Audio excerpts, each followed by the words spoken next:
We will take a closer look at how drone technology can transform various sectors in Nigeria, a country that faces both opportunities and challenges in adopting this innovation. Join us as we dive into the fascinating world of drones in Nigeria and discover the immense potential and the critical need for responsible innovation, government support, and community engagement. I am Dorcas Yakubuzala. Thanks for joining us. Drone technology holds immense promise for transforming key sectors in Nigeria, particularly agriculture and security.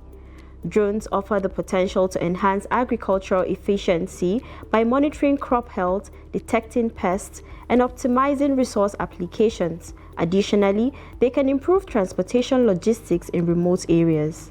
In the realm of security, drones play a vital role in surveillance, disaster management, and combating illegal activities. However, Nigeria faces significant challenges in fully harnessing the potential of drone technology. Issues such as inadequate infrastructure, limited internet access, technical skill gaps, and high equipment costs impede its development. There are very vast opportunities in using drone in Nigeria. It improves logistics, precision agriculture, military, and other areas. The absence of a clear legal framework further contributes to uncertainty for both users and authorities. Ethical concerns surrounding privacy, security, and human rights also arise, impacting social norms and local acceptance.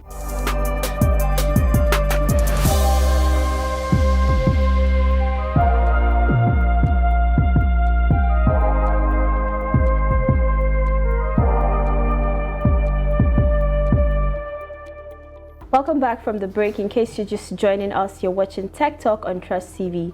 We are delighted to have Bello Anas in the studio today. He's a mechanical engineer and an award-winning drone developer who has built, collaborated, and worked on several drone technology projects in Nigeria.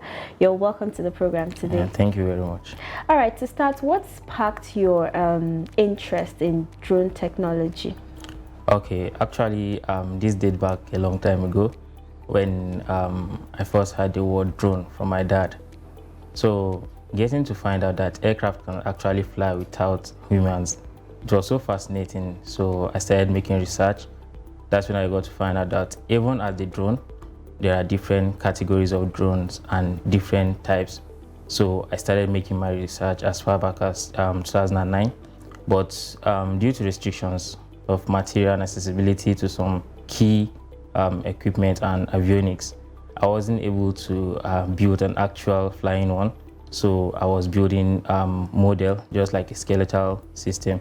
So around 2015, I got to lay my hands on how to import things from China. So I got some avionics and I started assembling. I started flying as far back as 2016. So the journey of the drone began with my dad inspiring it. Okay, so how did you get involved in the field of drone development, especially in the Nigerian context? Okay, as we all know, drone technology is at its infancy level in Nigeria. So going into it is kind of difficult because no mentor, no people to look up to in the field around. So you have to consult the internet and probably foreign experts in the field. So I tend to do most of my researches online. But currently, I feel the community of drone is building up gradually and is very impressive currently. All right, so from your own perspectives, what are some of the opportunities of drone development in Nigeria? The opportunities are very, very vast, very, very vast in terms of job creation as one, security, precision agriculture, photography. If you've noticed our entertainment industry, the use of drones and the media, you will notice that the use of drones has increased rapidly recently because of how you can get some shots with UAV, but you can't get them with just normal conventional camera, especially when you are doing aerial tour or flying around nature. So there are very vast opportunities in using drone in Nigeria. It improves logistics, precision agriculture, military, and other areas. Okay, so can you share specific projects or applications where drones have been used or demonstrated, in significant positive, to make significant and positive impact in Nigeria? Yeah, in Nigeria, I think the guys that are using lots of UAV application in the positive aspect are the militaries, because actually drone, the concept originated from military technology. So along the line, the use of it in civilian sector rose when people see that, okay, we can actually carry out some things with this technology. So currently, the military are exploring the UAV technology, and also in the civilian market. I think in film and photography, cinematography, the use of drone has increased positively and is making significant changes. How do you see drone technology, improving sectors like security, surveillance, and agriculture in Nigeria? Okay, I'll start by addressing the security, because that's like the main reason why drone was created, was for military application. Okay, it tends to be much more cheaper to use drone for military applications or military usage than using conventional aircraft for reconnaissance or surveillance. So far, the Nigerian Air Force have employed and deployed UAVs in their operation, which has helped them in gathering intelligence before they carry out operation. So it tends to aim precision strike capability and tends to boost the security of a country. The security of a country can be measured even by the size of their UAV fleet, because for you to have a very large UAV fleet, that means your coast is you can monitor your borders, you can carry out intelligence gathering, including mapping, survey. So drone has been used in this area very well, and I think they are still improving, but we need to employ more in order to get where we are going to. Okay, and the second one is surveillance, then Yeah, okay. agriculture. For surveillance, surveillance is another part of security, is under security, because in aviation, there's what we call ISR, which includes intelligence, surveillance, and reconnaissance. Okay, for the surveillance, drone has been used for surveillance in many cases, just like the case of 2014 when the US Global Hawk came to scan the Sambisa forest, so they can be able to pinpoint the position of bandits and all those things. So they've employed drones in surveillance mission. And in terms of agriculture, for precision agriculture, actually Nigeria is still getting into it, but so far we've seen a couple of farmers around Lagos who have employed, even in this Abuja, we've seen farmers deploy UAV for precision agriculture, mapping of the farm, spraying, and other carrying out some other farm tasks using agricultural drones. All right, so there's this part that you made mention of surveillance, and Yeah.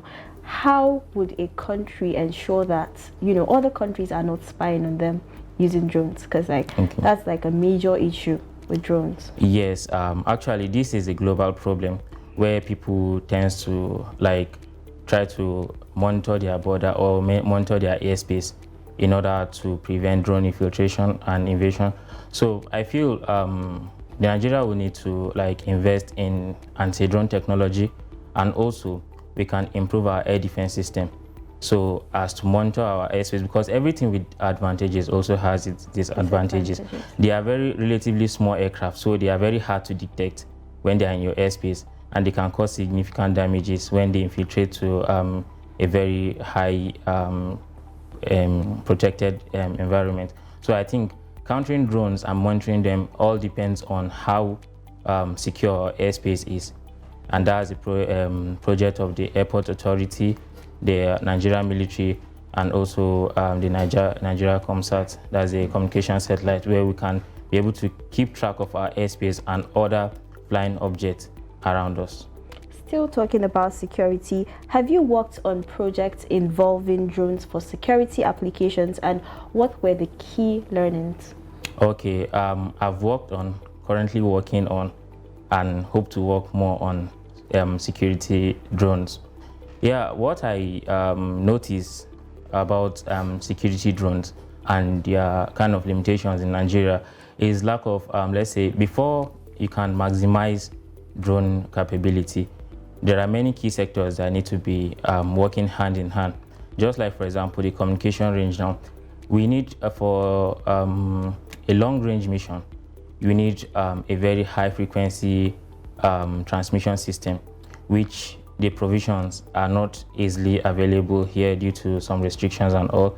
But I feel with time, gradually, we will develop into a stage whereby we can use satellite to control our security drone and get the feedback in a secure line.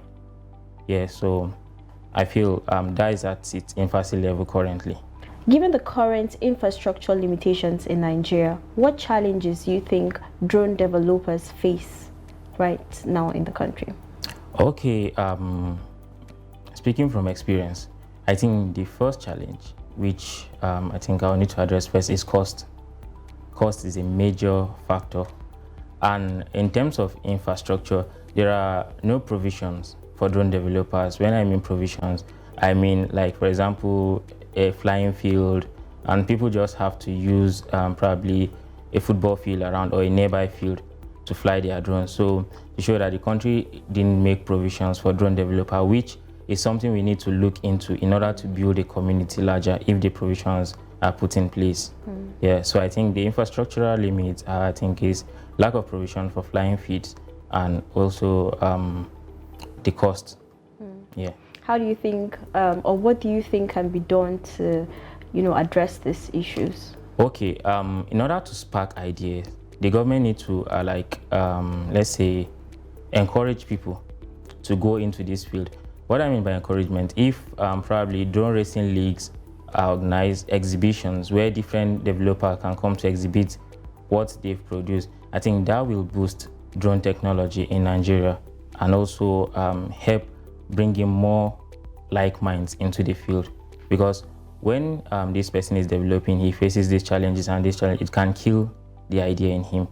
So I feel when those provisions are made, more people will come into the field. What do you think can be done to make drone technology available and accessible to Nigerians? Okay, I think this is where foreign investors come in. If we can partner with different countries, like countries that are doing pretty well in UAV technology, where we can get probably partner in terms of maybe not manufacturing everything 100% here. If we can partner, we have international partners where they can send in some drone parts as probably SKD or CKD in the form of manufacturing. So here we can just assemble. It will really boost our drone production capability in Nigeria. This still brings us back to the security aspect. We're partnering with these countries. Don't you think that they'll use that as an opportunity to, spy on us? Okay, that's a good thing about drone technology. It's when I said CKD or SKD, I mean semi-knockdown or completely knockdown. We are talking about the airframe. That's the body alone. The technology that will be embedded inside can be our indigenous technology. Okay. That's what I made mention when I made mention of having our own satellite to control the drones and all. That will boost the security of the drones. But partnering with them will save us time and let's say trying to build from scratch. Imagine trying to build what has been built since 80s. So it's very easy for us to partner with them in getting airframe or boosting our capability in production in terms of getting mode from these guys and diving into production. But in terms of the security, there are secure lines we can be using to communicate with our drones to prevent all those spying or trying to get the feed the drones are getting to their side. So I think that's covered. All right, so what are the existing challenges regarding the regulatory framework of drone technology in Nigeria? Okay, the challenges is I think cost of registering your drone, because a few days back I was on the NCAA website trying to see if the steps and procedure cost of getting a drone registered in Nigeria, it can be as high as, I was reading an article saying that okay, the company has to about 20 million naira. The RPAS and all those certifications are very, very expensive compared to US and UK. So cost of registering your drone and getting those certifications license for you to operate drone in Nigeria are very, very expensive. Are there other challenges? For now, I think the cost of registration are at least the only challenges. All right, so how do you address ethical considerations, especially regarding privacy and human rights in your drone development work? Okay, in terms of privacy, like there needs to be a regulatory body that will limit people from flying over people or trying to invade their privacy, because in UK there are different regulations compared to like the type of drone you are operating. If you are operating a camera drone, you need a particular certification for that, and they will give you terms. Okay, don't fly. That even generally in aviation, we have what we call NFZ. That's no fly zone, where you can't fly around, like the embassy, military bases, airports, and all. But talking about human privacy, like let's say for private sectors, even some estates around, they will see no. You will see a sign no drone flying around here, Yeah. in order to protect people's privacy. Imagine flying over somebody's compound to see what is going on there is not allowed. So, and I think establishing a fine for that will take care of people. Okay. So what trends do you foresee in the future of drone technology adoption in Nigeria? Okay, currently, like I mentioned earlier, the community is growing day by day. And with what I'm seeing, the adoption rate is growing rapidly. So in the nearest future, I feel drones will be used for logistics in Nigeria, delivering medical care kits, which has already been commenced in Kaduna. The Kaduna state government partnered with Zipline to do something similar, but I think out of the 30 states, so, I'm just confirming just one state now. I think in the nearest future, many states will take that trend if the Nigerian companies can come up to develop drones that can do such. I feel the government are interested in that. All right. So how do you envision overcoming the challenges we mentioned earlier for, to unlock the full potential of drone technology in Nigeria? Okay, I think this will have to do with Ministry of Science and Tech organizing exhibition for people to participate and like try to showcase their ability in drone technology. And also, the economy of Nigeria has to be revived in order to make it affordable for people, because people tend to see drone as very expensive technology, and that might be because of our exchange rate and all. So if things can be done on the economy, I think drone adoption will be much more easier in the nearest future, because of cost will come down, because most of these parts we rely on international avionics to get them. So, or if we can have private companies go into manufacturing some of these parts for drone developer in Nigeria, I think that should boost, and the future of drone technology will increase rapidly. So what are the skills required of an individual or persons if they want to be drone, experts or developers? Okay, one thing people misunderstand about drone technology, they think you have to be an engineer before you start building drone. That is not true, because I started building drone before even gaining admission into mechanical. So I feel it has to do with passion. Once you are passionate about technology, earlier scientists and people, all these people into tech, the founding fathers of some technology, they are not actually engineers. Some of them are painters, some of them are into different fields, but because of their passion for technology, they tend to look how things work. So the actual skill required is you have to be passionate first about that technology, because it has to do with a lot of trial and error. Imagine building your drone for a couple of weeks, then trying to go for a test flight and you crash everything back to square one. So, but if you're passionate, that drive will keep on driving you to go into it further, to make research why the first one crashed. Then I think the second skill is soldering, because you tend to work with a lot of wires. So you must be good at soldering. That's one. Then handy, you have to be handy, because you tend to get your hand, especially if you are building the fixed wing category. Like I mentioned, there are different type of UAV. You have the rotary wing, the fixed wing, the hybrid system. If you are building the fixed wing, you tend to work a lot on cutting materials and putting them together. But if you are working on the rotary wing, all you just need to do is assemble. You have to just be good with your workshop practice and know the uses of tools, plier, screwdriver, soldering iron, and all. So it doesn't require one complex skill, except when you are trying to optimize it, probably for commercial purpose, where you take in account of efficiency, performance, and all of those things. And that's when you need to make it so precise and follow all the engineering terms. But a normal average secondary school kid can assemble a drone and it will fly with the right knowledge. All right. Yeah. That's all we have for you today. Thank you so much for coming to the Thank studio. you very much, Douglas. Thank you.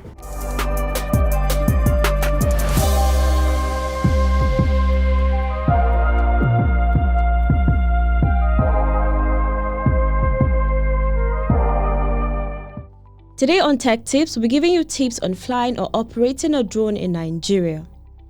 Before flying a drone in Nigeria, be sure to familiarize yourself with the local regulations set by the Nigerian Civil Aviation Authority. Compliance with these regulations is crucial to avoid legal issues. 1. Registration. Ensure that your drone is registered with the relevant authorities. In many countries, including Nigeria, drone registration is a mandatory step for drone operators. 2. No-fly zones. Be aware of no-fly zones and restricted areas.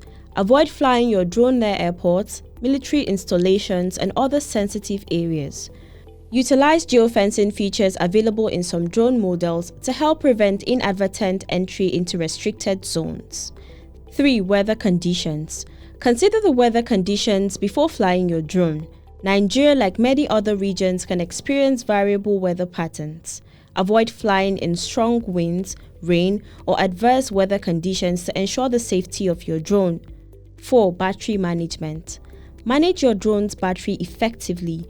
Batteries can be sensitive to extreme temperatures. In Nigeria, where temperatures can be high, avoid exposing your drone to direct sunlight for extended periods, especially when not in use. 5. Data security. Ensure the security of your data, especially if you are using drones for commercial or sensitive applications. Employ encryption and secure transmission protocols to protect the data collected by your drone. 6. Training and skill development.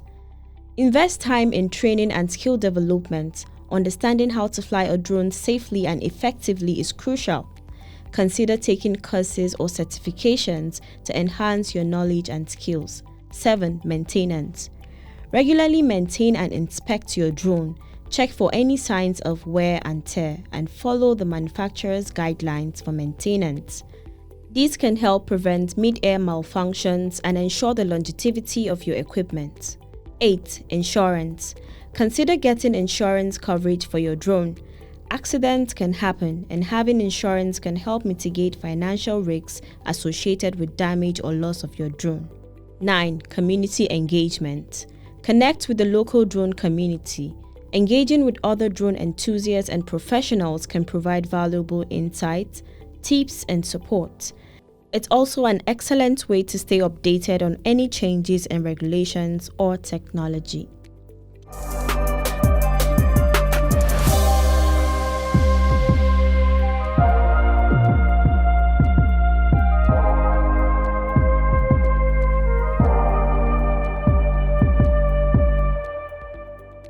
And that's a wrap on this week's episode of Tech Talk. Don't forget to follow us across all our social media platforms. Join us next week, same time, same station, for a fresh edition of the program. I am Dorcas Yakubzala. Thanks for watching.